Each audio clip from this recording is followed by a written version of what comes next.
when we be playing live, I just look at Max and he'll be like, you know what? We're just gonna play this other song. And the other two guys, you know, Johnny and Mark, that's cool because they gotta be on their toes, like. And Max would just turn around and go like, you know what?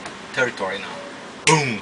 So it's like for me, as a musician, that's pleasure because I'm like, I wasn't ready to play this song right now, but it feels good to put that challenge in myself because you know, don't matter what you do, if it becomes a routine, it gets boring. Absolutely. Seriously, man. So it's like, so for me in this tour, that's what I love. It's like, I just look at Max's face and he'd be like, I know he's gonna change something now, and it feels good, you know. Because Max also declared, I guess, Rock Hard magazine in the beginning of before going on the road, that you are barely waiting the road because you have this really strong desire in yourself to return to the style of life playing, so-called back to the origins, like when you were teenagers and you actually said that we really want to go like playing like when we were in the best Morbid Visions times, when we also were like playing a bit sloppier, but just the energy came out like crazy out of us. I think so. Like, so they inflicted.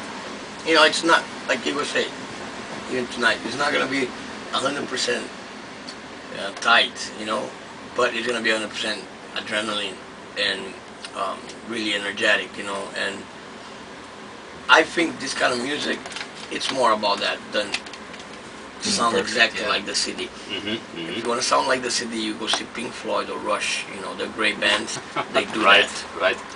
And you go see them for that reason. But for us, you're not really expecting us to play like, and he plays so much faster anyway. It's like napalm death, you know. And it is great because it's a kind of tempo that is dictated by the adrenaline. Yes. You know, which is great. The adrenaline is actually what's driving him, and he is the driver of the whole band because the drums. Yeah, the drums. No, but it's what Max is completely right because it has to be an exchange. And to be honest with you, there is shows in this tour where I played, you know, more mellow, and it doesn't mean that it's better or worse. It's just different. You know, and I, you know, we come from me and Max. We come from like anarchist thoughts. So to dictate to people to go crazy every night, I think it's wrong also. So people have to react whatever they want, you know, like with freedom.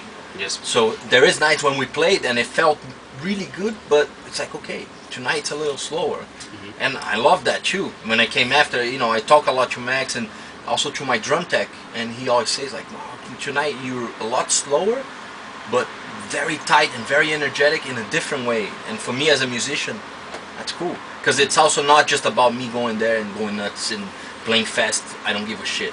It's not that. Absolutely. It's something that it has to be like the flow of energy between me, the guys in the band, and the crowd. And if it's all there, then I had sometimes I look at Max and he'll be laughing, going like, it's fucking fast. And I was like, oh shit. Yeah. But it feels good, man. So that's what I can. No, great. Now I could not help to find a little of a coincidence in your tour dates this year. I mean, Zürich seems to have a sort of special, I mean, in my eyes, influence on the Cavalera destiny, because I looked especially, I digged it out on the internet. In 1996, the Roots tour almost started in Zurich, in Volkshaus. It was actually the second show of the Roots, of the tour. And now in 2008, the European leg of the Inflicted tour stops here in Zurich. Is this just a simple coincidence, or is this kind of a end of an era for you guys, or the beginning of an era? Can you elaborate a bit on this? To be honest with you, that escapes from our hands. You know, there's a lot of people involved in Cavalera. You know, people that we respect, like our managers, our bookings. So we can't really dictate how we want it, but at the same time, you know, it's. I would say, you know, honestly, that it's more like a spontaneous thing again. It's not something that me and Max sat down and say like, yeah, we should finish in Zurich. You know, there's not such a thing. You know. Yeah. It's more of the routing, and so the tours, it has to be planned. You know, that's why we have these people working for us. But never this strange thought came to your head when you saw your route schedule? Oh, your I didn't. tour schedule, sorry. Only later when you realize that, you know. Yeah. And, you know, sometimes it's like,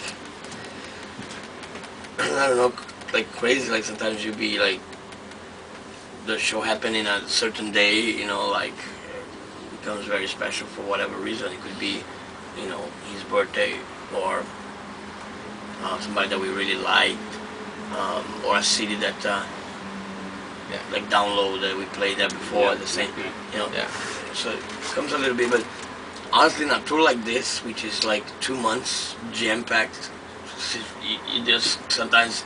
I told Stockholm, or say the wrong city, and I think I was in Copenhagen, right? Yeah, and he said Stockholm, you know. Yeah. So they were forgiveful, you know. They didn't want to kill me too bad, you know.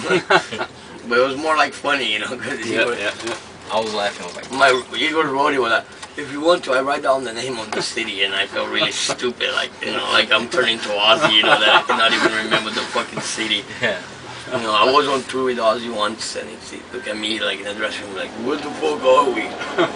And I had to tell him, "In Germany, man," you know, because he didn't know where he was. Interesting. You know, I'm not turning to that. Yeah, I do. I get kind of excited on the shows, like I always did, even as a kid, where I say things I'm not really thinking, and they come out weird. Mm-hmm. They don't come out like I wanted them to come out, and it's like I don't know why I even say that shit. So maybe it's like some kind of mental disease I have, you know. Artistical genius. Maybe we can call adrenaline. it, Maybe the adrenaline combination of everything, you know. But I still get nervous before the show. Really? People ask me that, you know. Yeah. I get nervous. I get excited. I get like. I hate hype. I hate shows with anticipation, man. I really do, because those are the shows that you kind of. It's almost like dead man walking, you know. You like there's so much hype on it that you actually like live up to the fucking hype, and it's so difficult. Yeah. So I prefer shows that you're not expecting anything. Mm-hmm. You go out there and just do it. You know, I think that's why I myself did not like the Grease show too much. You know, I think it was a good show, but myself, the fucking anticipation was killing me. Everybody talked, you know. Even the crew, every second, oh, we're gonna kill it, we're gonna do this. And I hate when they start talking like that. Like, shut up, just do the show. I don't want to hear about it, you know. It's like, you know, don't keep saying we're gonna kill, until we do it. After we do it, we can talk about it, but not before. Right. Not before, that's what. Actually, this I wanted to ask you, because you mentioned it. Since the announcement of formation of Cavalera Conspiracy and of your personal reunion, there was this huge press hype around you guys. I mean, everybody wanted to talk to you, and there was this huge press movement around you. So, me personally, I did not feel what I saw on the internet and stuff, the live shows which you did so far. I did not saw that this pressure reflected in your style of playing so far. Right. So you managed to control this. I think so. We kept it just like Even the album. when, sorry that I interrupted. Even that you said in Greece, when there was a lot of anticipation, it still went okay. It still went okay, and I think a little bit was us blocking it in our own way, just like the album. You know, we made the album in such a cool way that we actually didn't really, and nothing against nobody, but we were there to make a record, so we didn't really invite anybody. You know, we just went there as 4 musicians, lay down, make a good record, a strong record, instead of being worried about everything else. You know, sometimes I think that's a problem. Bands just worry about the camera, the photos, you know, the posing. Some new band they have a picture before they know how to play. Right. You know.